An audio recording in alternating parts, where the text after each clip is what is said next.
22nd, St. Peter's chair at Antioch.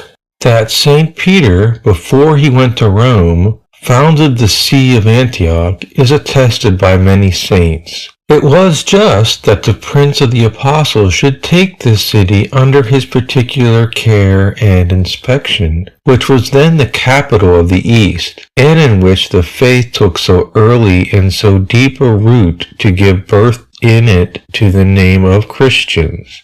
St. Chrysostom says that St. Peter made there a long stay. St. Gregory the Great, that he was 7 years Bishop of Antioch, not that he resided there all the time, but only that he had a particular care over that church. If he sat 25 years at Rome, the date of his establishing his chair at Antioch must have been within 3 years of our Saviour's Ascension.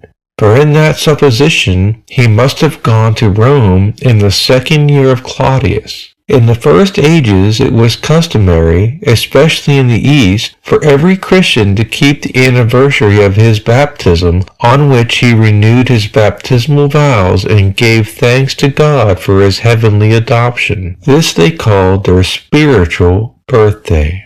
The bishops in like manner kept the anniversary of their own consecration, as it appears from 4 sermons of St. Leo on the anniversary of his ascension or assumption to the pontifical dignity, and this was frequently continued after their decease by the people out of respect for their memory. St. Leo says we ought to celebrate the chair of St. Peter with no less joy than the day of his martyrdom. For, as in this he was exalted to a throne of glory in heaven, so by the former he was installed head of the church on earth. On this festival we are especially bound to adore and thank the divine goodness for the establishment and propagation of his church, and earnestly to pray that in his mercy he preserve the same, and dilate its pale, that his name may be glorified by all nations, and by all hearts, to the boundaries of the earth, for his divine honor and the salvation of souls, framed to his divine image, and the price of his adorable blood.